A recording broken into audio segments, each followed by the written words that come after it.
রে আল্লাহর গোলাম, রে নবীর উম্মতের দল, রে আমার দিতপুরার গ্রামের বাবারা,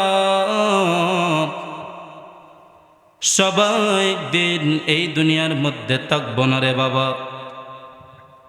আমার আল্লাহ বলেন, কুল্লু নাফসিন যায়িকাতুল মাউত।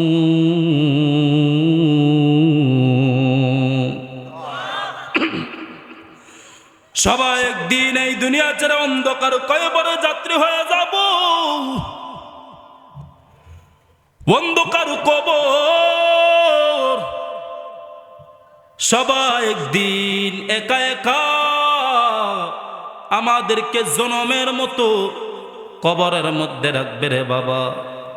রে আল্লাহর গোলাম, এই দুনিয়ার মধ্যে আমাদের জিন্দেগিটাই হলো অল্প, এই দুনিয়ার মধ্যে আমাদের হায়াতটা হলো অল্প। দেখুন তো বাবা, এই অল্প হায়াতের মধ্যে আমাদের সংসার রাখতে হয়, সংসারের দায়িত্ব নিতে হয়। এই অল্প হায়াতের মধ্যে আমাদের ছেলে মেয়েদের দায়িত্ব নিতে হয়। এই অল্প সময়ের মধ্যে আমরা ব্যবসা প্রতিষ্ঠানের দায়িত্ব নিতে হয়। এরে আল্লাহর গোলাম, দুনিয়ার মধ্যে যখন আমরা আসি, দুনিয়ার মধ্যে আসার পর আমার আল্লাহ রাব্বুল আলামিন দুনিয়ার মধ্যে আপনি আমাকে মাসুম বানাইয়া দুনিয়ার মধ্যে পাঠায়।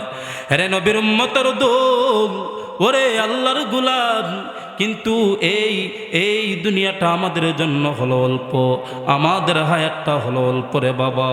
একদিনের কোনো গ্যারান্টি নাই। দুনিয়ার সব কিছু গ্যারান্টি আছে, দুনিয়ার সব কিছু গ্যারান্টি আছে। আপনারা যে দেখতেছেন, ওই দুনিয়ার মধ্যে মার্কেট থেকে যদি একটা ফোন আনেন গো, ওই ফোনের ওই ফোনের মালিকে একটা গ্যারান্টি ওয়ারান্টি দিয়া দেয়। একটা নতুন ফোন কিনে আনলে 6 মাসের বা 12 মাসের একটা ওয়ারান্টি গ্যারান্টি পাওয়া যায়।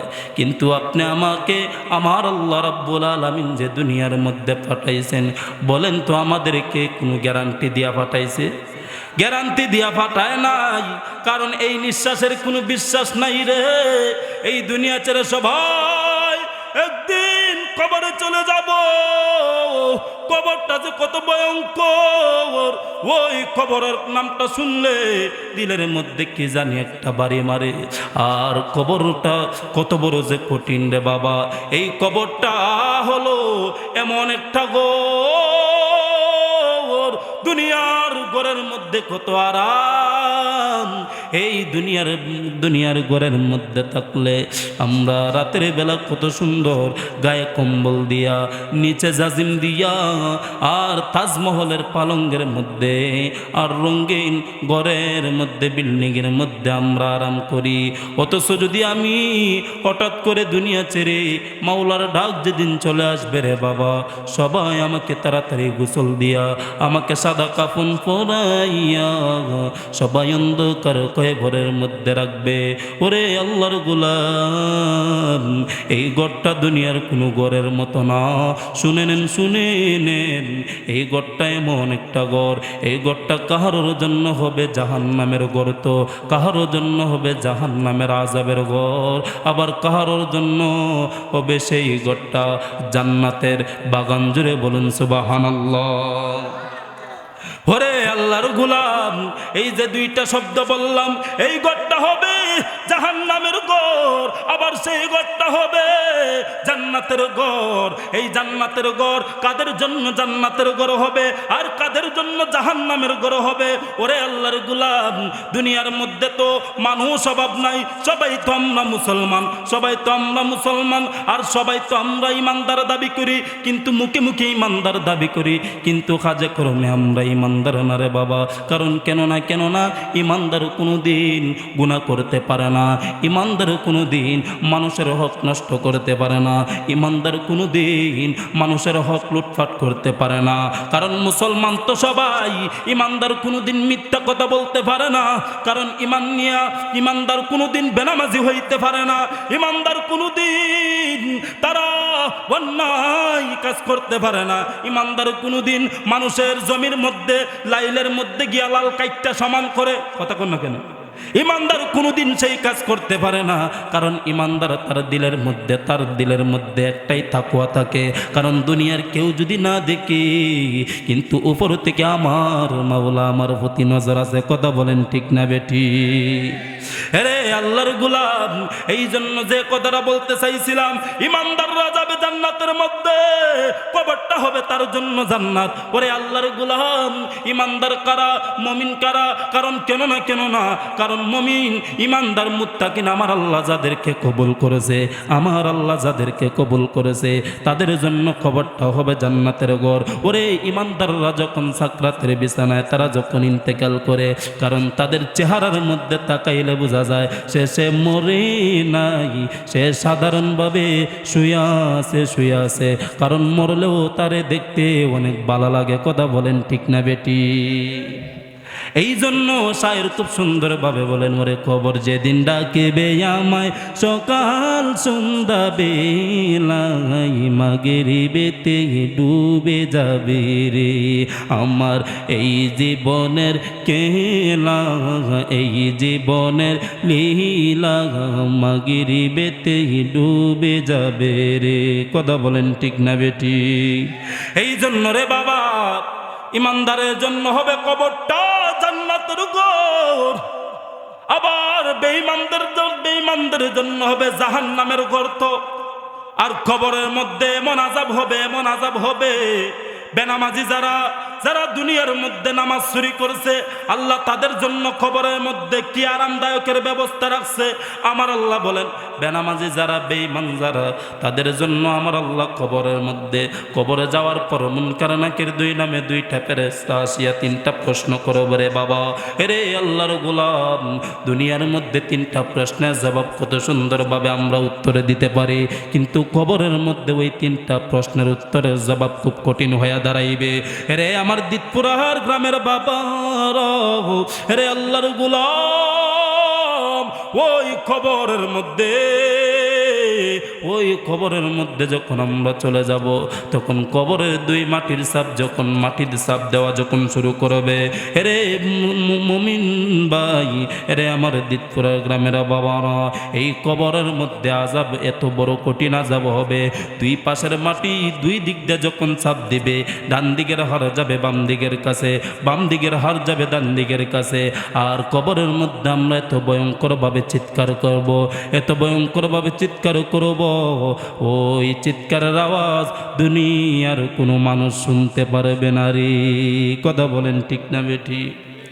কারণ কেন না ওই কবরের পাশে আমার ভাই চলে যায়, আমার বাবা চলে যায়, আমার বন্ধু বান্ধব চলে যায়, ওই কবরের পাশে আমার আত্মীয় স্বজনরা চলে যায়। কিন্তু আমার যে কবরের মধ্যে ফেরেশতারা আযাব দিতেছে, আমি যে এত বড় বড় চিৎকার করতেছি, সেই কথা তো কেউ শুনে না রে, সেই কথা তো কেউ শুনে না।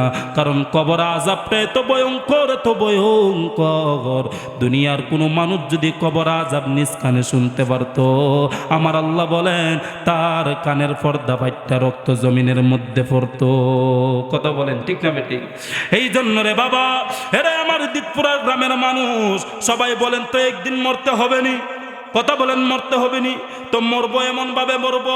আমার আল্লাহ বলেন, তোমরা কেউ পরিপূর্ণ মুসলমান না হইয়া মইরো না, পরিপূর্ণ মুসলমান না হইয়া তোমরা মরিও না। কারণ আল্লাহ কেন সেই কথা বলছে? কারণ আমার আল্লাহ বলেন, তোমরা পরিপূর্ণ মুসলমান না হইয়া মরিও না। কারণ কবরটা আরামের ঘর না রে বাবা, কবরটা হবে জাহান্নামের ঘর, খুব কষ্টের ঘর। কারণ দুনিয়ার আযাব আমরা সহ্য করতে পারি না।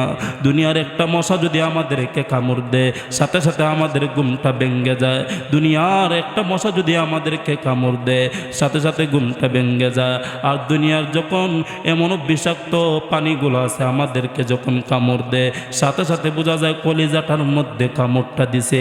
এত বেদনা, এত যন্ত্রণা। আর কবরটা যে কত বড় কঠিন রে বাবা। 99টা সাপের মুখ থাকবে ওই কবরের মধ্যে। আর ওই কবর কবরের মধ্যে 99টা সাপের মুখ।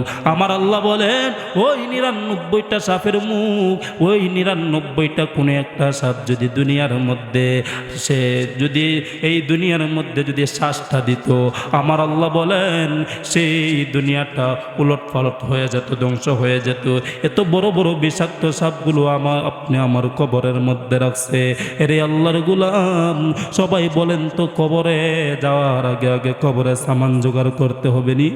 কবরে সামান জোগাড় করতে হবে, কবরে সামান জোগাড় করতে হবে। আপনি আমার ইমানটারে ঠিক রাখতে হবে, আপনি আমি ইমানদার হইয়া কবরের মধ্যে যাইতে হবে। কারণ কবরের মধ্যে কেউ আপন থাকবে না। কারণ এই দুনিয়াটা দেখতে আছেন, দুনিয়াটা আপনি আমার জন্য পর, এই দুনিয়াটা আপনি আমার জন্য পর। আজকে মরলে কালকে 2 দিন, আজকে মরলে কালকে 2 দিন। ওরে আল্লাহর গোলাম, আপনি আজকে দেখেন দুনিয়ার মধ্যে বন্ধু বান্ধবের কোনো অভাব নাই। দুনিয়ার মধ্যে আমার মা বাবা আছে, দুনিয়ার মধ্যে আমার ভাই বেরাদন আছে। কোনো একটা সমস্যা হলে আমাকে তারা হেল্প করে, আমাকে তারা বাঁচায়। কিন্তু ওই কবরের মধ্যে কেউ আপন হবে না রে, কেউ আপন হবে না। আরে আমার যখন সাকরাতের বিছানার সময় ওই মালাকুল মাউত যখন আসবে রে, ওই মালাকুল মাউত আসিয়া আমি তখন দেখতে পারবো ওই মালাকুল মাউতের ভয়ঙ্কর রূপটা। ওরে আমার দিতপুরার গ্রামের বাবারা, মালাকুল মাউত যখন আমার সাকরাতের বিছানার সময় আমার রুহটারে কবজ করবে, আমার পাশে অনেক মানুষ থাকবে, আমার ভাই বেরাদন থাকবে, মা বাবা থাকবে, গ্রামের প্রতিবেশীরা থাকবে।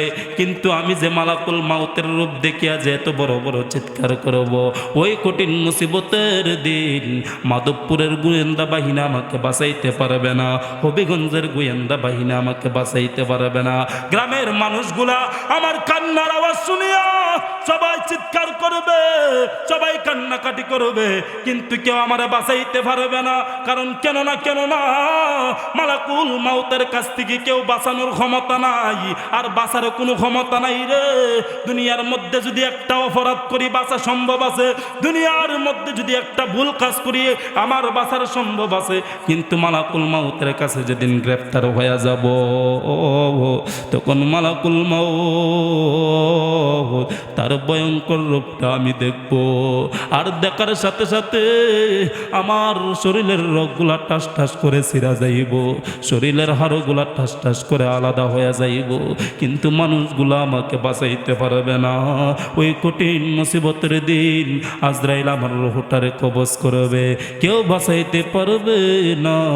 ওই কঠিন মুসিবতের দিন আপনি আমার একজন আপন হবে। আপনারা বলেন আপনি আমার মনের সময় আপন হবে। তিনি একজন, তিনি হলো রহমাতুল লিল আলামিন। সুবহানাল্লাহ। ওই রহমাতুল লিল আলামিনের নবী, ওই রহমাতুল লিল আলামিনের আদর্শটা সুন্নতের গলা মালা লাগাইয়া অন্ধকার কবরে যাও।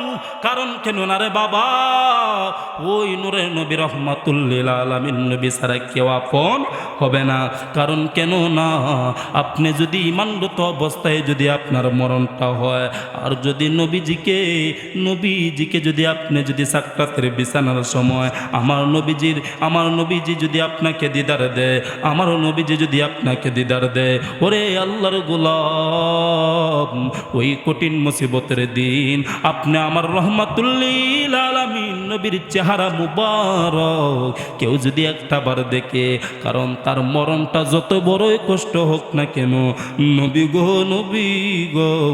নবীর চেহারা মুবারক দেখলে মরণের কোনো তার পাবে না। জুড়ে বলুন সুবহানাল্লাহ। আল্লাহ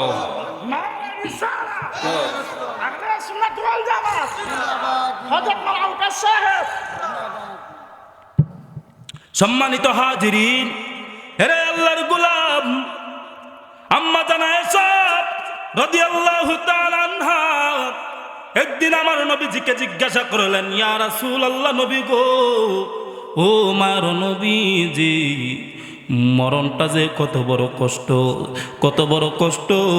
ও নূরের নবী গো, মরণটা কত বড় কষ্ট।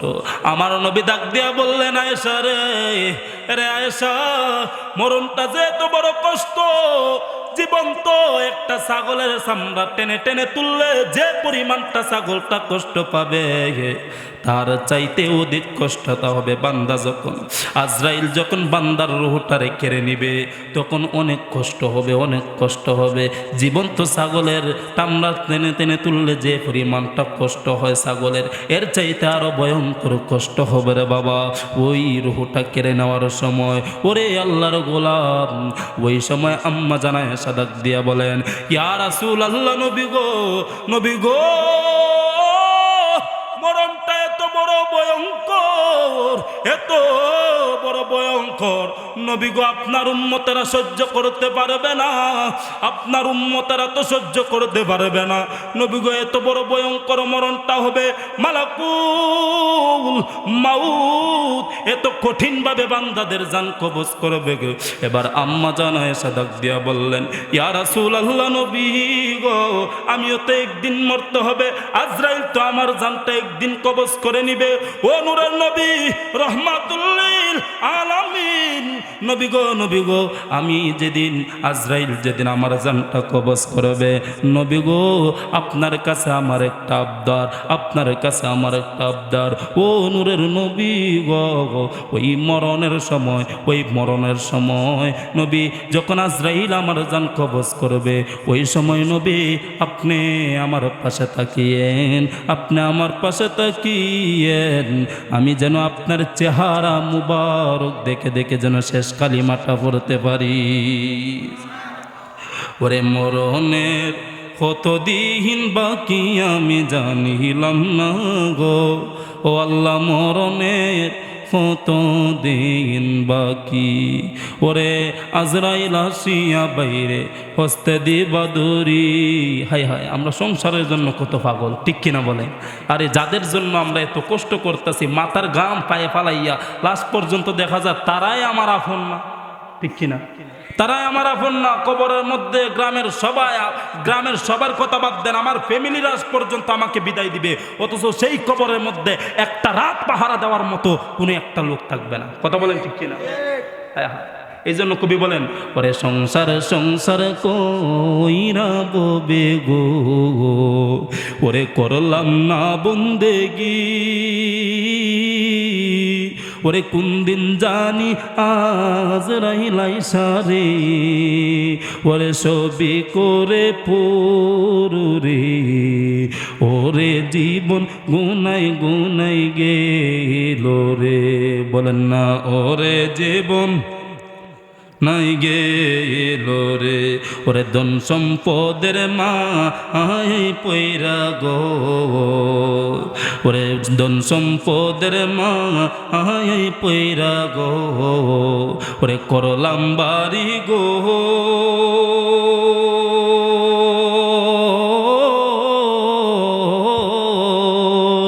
ওরে কোন দিন জানি আজরাইল আইসা রে, ওরে নিব তুলে তোরে রে, ওরে জীবন গুনাই গুনাই গেল রে। বলেন না, ওরে জীবন গুনাই গুনাই গেল রে। কথা বলেন ঠিক না বেটি? ওরে আল্লাহর গোলাম, এই জন্য মরণটা যে কত বড় ভয়ঙ্কর কিভাবে আমি আপনাদেরকে বুঝাইব। আম্মা জানা সাদাক দিয়া বললেন, ইয়া রাসূলুল্লাহ, নবী গো আমাকে যখন আজরাইল জান কবজ করবে, নবী আপনি আমার পাশে থাকবেন, আর আমি যেন আপনার চেহারা মুবারক দেখে দেখে যেন আমি শেষ কালিমাটা পড়তে পারি। ইয়া রাসূলুল্লাহ, নবী গো। আবার আম্মা জানা সব ডাক দিয়া বললেন, আরে এরে আমার নবীকে বললেন, ইয়া রাসূলুল্লাহ, নবী গো, ও মায়ের নবীজি, ও নূরের নবী গো, আমি আপনাকে বলি, আর আমাকে যখন কবরের মধ্যে রাখা হবে, কবরের মধ্যে যখন রাখা হবে, আমাকে কবরে রাখার আগে আগে আমাকে যখন দাফন দিবে, কাফন দিবে, আমাকে কাফন দেওয়ার সময় দুনিয়ার কোনো মার্কেটের কাফন যেন আমার গায়ে না দেওয়া হয়। সুবহানাল্লাহ কন্যা। আমরা যদি মরে যাই, আমাদের কাফনটা কোথায় থেকে আনতে হয় বলেন? মার্কেট থেকে আনতে হয়নি? দোকান থেকে আনতে হয়নি। দুনিয়ার মধ্যে কত রঙের ডঙ্গের কাপড় পিন্দি, ঠিক কিনা? কিন্তু কবরের মধ্যে যখন আপনি আমার শেষ কাফনটা হবে তখন সাদা কাফন থাকবে, এই কাফনের মধ্যে কোনো আজে বাজে দাগ থাকে না। তখন একবারে সাদা কাফন আমাদেরকে এমনভাবে বেন্ডিশ করাইব, বেন্ডিশ করাইয়া মসজিদের কিলগড়ার মধ্যে রাখে আমাকে, ওই চারজনে মিলে আমাকে সুন্দরভাবে কবরের মধ্যে রাখে, ঠিক কিনা বলেন? ওরে ওই মসজিদের পালকি দুয়ারে কারা গো, ওরে আমাকে সাজাও তাড়াতাড়ি, কথা বলেন ঠিক কিনা? ওরে ওই মসজিদের পালকি দুয়ারে কারা গো, ওরে আমাকে সাজাও তাড়াতাড়ি। ওরে চাহার কামলা কাম করিয়া গর রাখছেনি করি, চাহার কামলা কাম করিয়া ওরে গর রাখছেনি করি। ওরে হাসি মুখে দাও গো বিদায়, যাইতাম আপন বাহারি, ঠিক না বলেন? ওরে হাসি মুখে দাও গো বিদায়, যাইতাম আপন বাহারি, ওরে আমাকে সাজাও তাড়াতাড়ি। বলেন না ওই মসজিদের পালকি দুয়ারে কারা গো, ওরে আমাকে সাজাও তাড়াতাড়ি, কথা বলেন ঠিক না বেটি? একটু মহব্বতে দুরূদ শরীফ পড়েন, সাল্লাল্লাহু আলা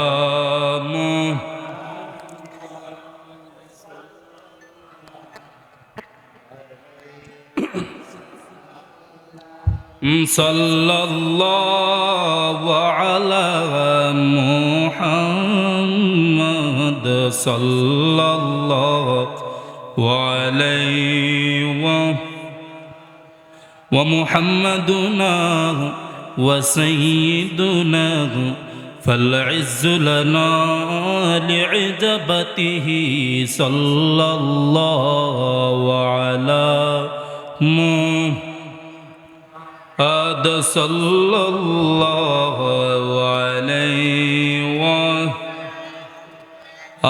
صلى الله على محمد صلى الله عليه وسلم। তো যাই হোক বাবা, ইনশাল্লাহ আমার পরে আমার হুজুর কিবলা সৈয়দ মুফতি মঈনুদ্দিন আহমদ আল হুসাইনি হুজুর কিবলাও মাইক ধরবেন। উনি রাস্তার মধ্যে আছেন, 5-10 মিনিটের ভিতরেই উনি মাইক ধরে ফেলবেন। তো যে কথাটা বলতে চাইছিলাম, আম্মা জান আয়েশা রাদিয়াল্লাহু তাআলা আনহা উনি নবীজিকে বললেন, ইয়া রাসূলুল্লাহ, আমি যখন মরে যাব কাফন দেওয়ার সময় আমাকে দুনিয়ার কোনো মার্কেটের কাফন যেন না দেওয়া হয়। এখন তো কাফন তো একটা লাগে, ঠিক কিনা? দুনিয়ার যদি মার্কেটে কাফন না দিতে, কিন্তু কাফন তো একটা লাগবো, কাফন ছাড়া তো আর মানুষকে দাফন করা যায় না, ঠিক কিনা? আম্মা জান আয়েশা ডাক দিয়া বললেন, ইয়া রাসূলুল্লাহ, নবী গো, ওই সময় আপনার গায়ে মুবারকে আপনি যে পরিধান করেন সাদা জুব্বা মুবারক, ওই জুব্বা মুবারক দিয়া যেন আমাকে কাফন করা হয়। ইয়া রাসূলুল্লাহ, নবী গো, আর কবরের মধ্যে যখন আমাকে রাখা হবে, সব কিছু যখন শেষ হবে, সবাই যখন চলে আসবে, নবী গো, তখন আপনি আসবেন না। নবী গো, নবী গো, ওই সময় আপনি নবী, আপনি আমার কবরের চতুর্দিক দিয়ে আপনি হাঁটবেন। জুড়ে বলুন সুবহানাল্লাহ। আমার নবী ডাক দিয়া বললেন, রে আয়েশা, ওই সময় তুমি যে প্রশ্নগুলো করছো, কেন প্রশ্নগুলো করলা? আম্মা জান আয়েশা ডাক দিয়া বললেন, ইয়া রাসূলুল্লাহ, নবী গো, মরণটা যত বড়ই কঠিন হোক না কেন গো নবী, যদি আপনার চেহারা মুবারকটা যদি একটা নজরে দেখতে পারি ওই মরণের সময়, আর ঈমানরত অবস্থায় যদি আমি ঈমানের কালিমাটা পড়তে পারি, নবী গো, খোদার কসম, আল্লাহ আমাকে জাহান্নামে দিবে না, আর আমার মরণটা কষ্ট হবে না। নবী গো, নবী গো, মরণটা যত বড়ই কষ্ট হোক না কেন, যত বড় ভয়ঙ্কর হোক না কেন, আমার জান আজরাইলে রুহটারে কবজ করবে, নবী আপনার চেহারা মুবারক দেখলে ওই কষ্ট আমার একদম বেতার যন্ত্রণার কোনো অনুভব হবে না। আবার আমার নবী বললেন, আরে আয়েশা, ও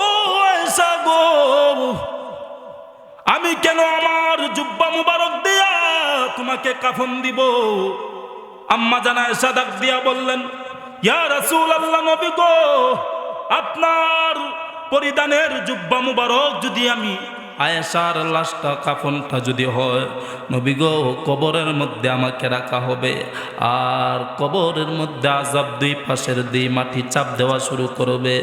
নবী গো, ওই সময় মাটির যত বড়ই ক্ষমতা হোক না কেন, কবরের আযাব যত বড়ই হোক না কেন, নবী গো, ও নূরের নবী জি, আপনার জুব্বা মুবারক আমি আয়েশার গায়ে, আপনার জুব্বা মুবারক আমি আয়েশার গায়ে, মাটির এত বড় সাহস নাই যে আমি আয়েশাকে স্পর্শ করবে।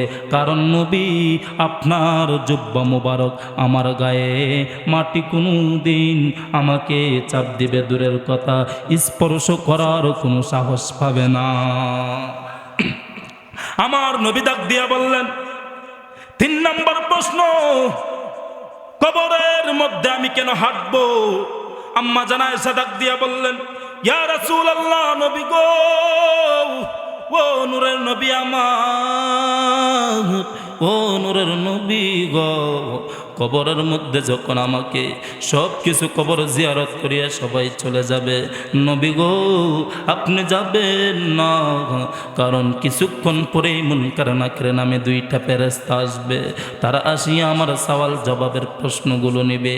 ও নূরের নবী গো, আপনি ওই সময় উপস্থিত থাকিয়া যদি নবী মুনকার নাকির নামে যে 3টা প্রশ্ন করবে, নবী গো, ওই 3টা প্রশ্নের জবাব আপনার রহমাতুল্লিল আলামিন নবী আপনার জবান মুবারক দিয়ে উত্তর দিবেন। সুবহানাল্লাহ। আমার নবী ডাক দিয়া বললেন, এরা এসো, শুনিয়া নাও গো, আমার দুনিয়ার মধ্যে কোনো উম্মত যদি সাকরাতের বিছানার সময় আমি নবীজির দিদার যদি একবার পাই, আমি আল্লাহ রাব্বুল আলামিন, আমার আল্লাহ ওই আমার উম্মতের মিলে ওই বান্দার জন্য খোদার জাহান্নাম হারাম, জান্নাত ওয়াজিব। ও নূরের নবী গো, বাবাজিরা আমার, এরে আমার দিতপুরা গ্রামের বাবারা, সবাই জবান খুলে বলেন, ওই মরণের সময় রহমাতুল্লিল আলামিন নবীজির দিদার আমরা চাই কি চাই না? কথা বলেন, চাই কি চাই না? তো আমি বলবো, রে ভাই, রাতের পর রাত যায়, দিনের পর দিন যায়, মাসের পর মাস যায়, সপ্তাহের পর সপ্তাহ যায়, বছরের পর বছর যায়। বলেন তো, আমাদের কাছ থেকে যে দিনগুলো অতিবাহিত করতেছে, এগুলো কি আমাদের হায়াত বাড়তাছে নাকি হায়াত কমতাছে? বলেন, হায়াত কমে নাকি বাড়ে? আয় হায়, স্যার বলে, ওরে আব্বু বলে, আমার আব্বা জানের কি হয়েছে? ওরে আম্মু বলে, আব্বা জানের কি হয়েছে? আব্বা বলে, আমার মরণের চিঠি এসেছে। বলো, আব্বা বলে, মরণের চিঠি এসেছে। কারণ কেন না মরণের সিগনাল কখন দিবে রে বাবা? শুনিয়া নাও রে, শুনিয়া নাও। কারণ আমরা এখন ইয়াং বয়সের আছি, আমরা এখন যুবক আছি। এই বটির জন্য কত পরিশ্রম করতে হয়, এই বটির জন্য কত টাকা উড়াইতে হয়। আমরা যখন ডব্লিউতে মধ্যে যাই, আমরা যখন জিয়াম করি রাতে, আমাদের বটিটা স্ট্রং রাখার জন্য, বটিটারে ঠিক রাখার জন্য, ফিট রাখার জন্য আমরা রাতে উজাগরি করি, আমরা এত কষ্ট করি, জিম করি যেন আমাদের বটিটা স্ট্রং থাকে। অথচ সেই বটির এতটুকু দাম, যতক্ষণ পর্যন্ত রুহটা আছে ততক্ষণ পর্যন্ত বটির দাম। আর যতক্ষণ পর্যন্ত এই দেহ থেকে যখন ওসিন পাখিটা কেড়ে নিবে, তখন সেই বটির বিন্দু পরিমাণ কোনো মূল্য থাকবে না। কথা বলেন ঠিক না বেটি? হ্যাঁ, আল্লাহর গোলাম, ওরে নবীর উম্মতের দল, ওরে আমার দিতপুরার গ্রামের বাবারা, রে আল্লাহর গোলাম, শুনিয়া নাও। কারণ সবাই একদিন কবরে চলে যেতে হবে। কবরে যাওয়ার আগে আমরা ইমানদার হতে চাই কি চাই না? কথা বলেন, চাই কি চাই না? আয় হায়, হাজি সাহেব আসলো হজ করিয়া, হাজি সাহেব হজ করিয়া আইসা তিনি গেল এই লাইলের মধ্যে, জমিনের মধ্যে লাল চাষ করার জন্য একটা কুড়াল নিয়ে গেল। আর এই কুদাল নিয়ে তিনি যখন তার যন্ত্র নিয়ে যখন এই কি করতেছে, লাল যখন সমান করতেছে, হাতের মধ্যে পরে একটা তসবি, আল্লাহ আর এক বেটার জমির লাল কাটতে কাটতে সে সমান করে লাইতেছে। এরকম কিছু আছে কি আছে না? হায় হায়। তারপর দেখা যায় আরেকজনে দেখে আবার চাষা কামটা কি করতেছে, চাষা এই দিক দিয়ে জিগিরও করতেছে, আবার আরেক বেটার জমি লাইল সমান কইরা তিনি দিয়ে একবারে আল্লাহ বলি হয়ে গেছে গা। দরা খাইছে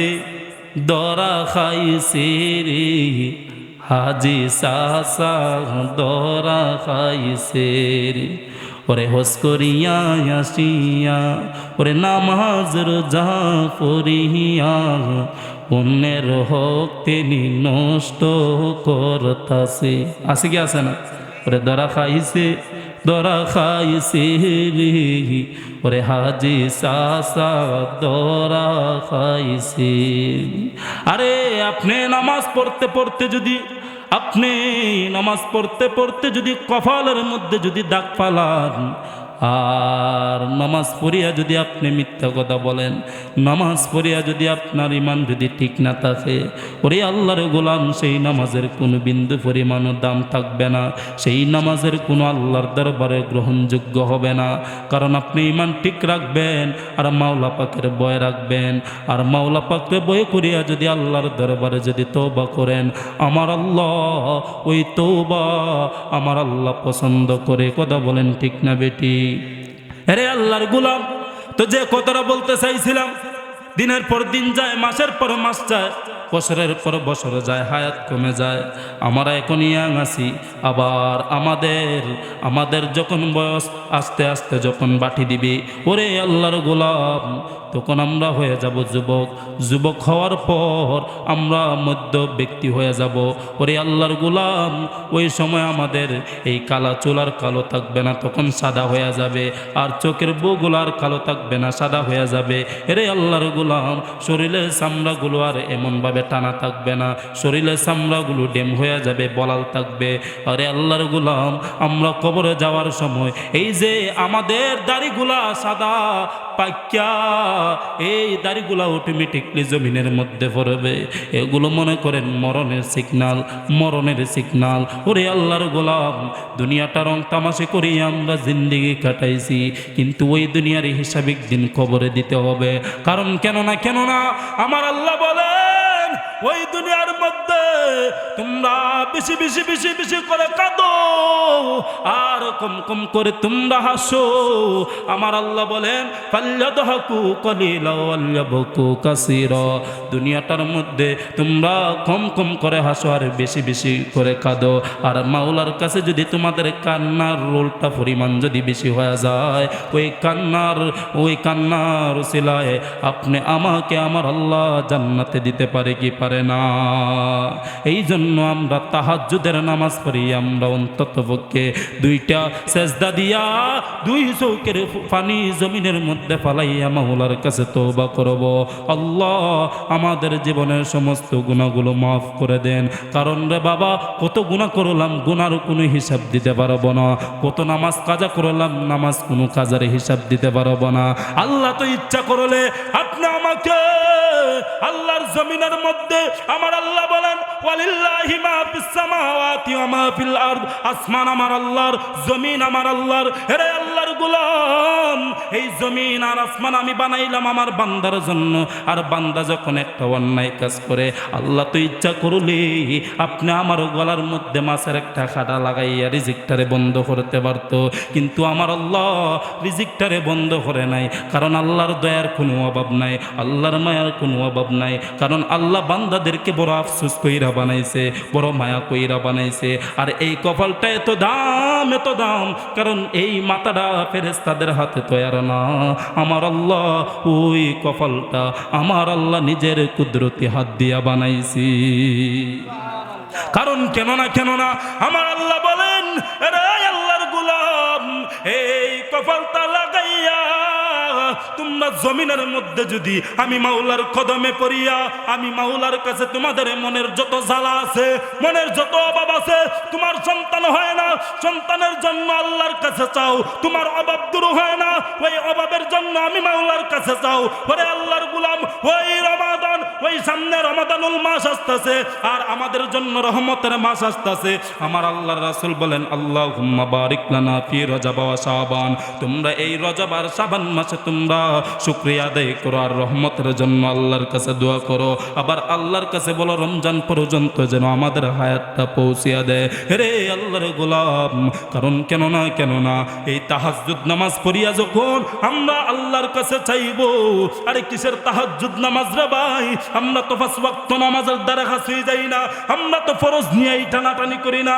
কারণ আল্লাহ রাব্বুল আলামিন কাল হাসর ময়দানে সবচাইতে সর্বপ্রথম আগে আপনার কাছ থেকে হিসাব নিবে। আল্লাহ বলেন আমি সর্বপ্রথম কাল হাসরের ময়দানে আমি তখন বান্দাদের কাছ থেকে নামাজের হিসাবটা নিব। কারণ কেননা আউয়ালু মা ইউহাসাবু বিহিল আবদু ইয়াউমাল কিয়ামাতিস সালাহ, কিয়ামতের ময়দানে সর্বপ্রথম আগে বান্দাদের কাছ থেকে নামাজের হিসাব নেবে। জীবনে কত কাজা নামাজ করলাম, কত ওয়াক্ত নামাজ কাজা করলাম। আবার রাসূলের হাদিস তো মিথ্যা না রে বাবা। রাসূল বলেন এক ওয়াক্ত নামাজ কাজা করলে 2,24,000 2,88,000 বছর জাহান্নামের মধ্যে জ্বলতে হবে। ওরে আল্লাহর গোলাম, ওই কবরে যাওয়ার আগে আমরা নামাজ পড়া দরকার আসেনি? বলেন নামাজ পড়া দরকার আসেনি? একটা তাকবীর দেন, নারায়ে তাকবীর, নারায়ে রিসালাত, নারায়ে তাকবীর, আল্লাহু আকবার, নারায়ে রিসালাত, ইয়া রাসূলুল্লাহ। আহলে সুন্নাত ওয়াল জামাত প্রধান অতিথির আগমন, শুভেচ্ছার স্বাগত, প্রধান অতিথির আগমন, নারায়ে তাকবীর, আল্লাহু আকবার। ধীরপুরার পক্ষ থেকে নারায়ে তাকবীর, আল্লাহু আকবার। মোহাম্মদে দুরূদ শরীফ পড়েন, আল্লাহুম্মা সাল্লি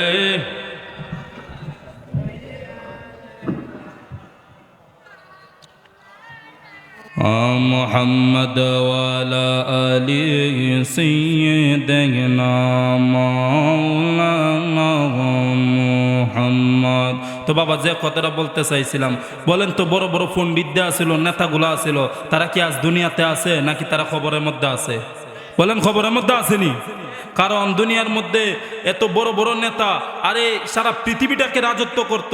নাম শুনছেন ফেরাউন, নমরুদ, আল্লাহর সাথে চ্যালেঞ্জ করছে আল্লাহর সাথে যুদ্ধ করার জন্য।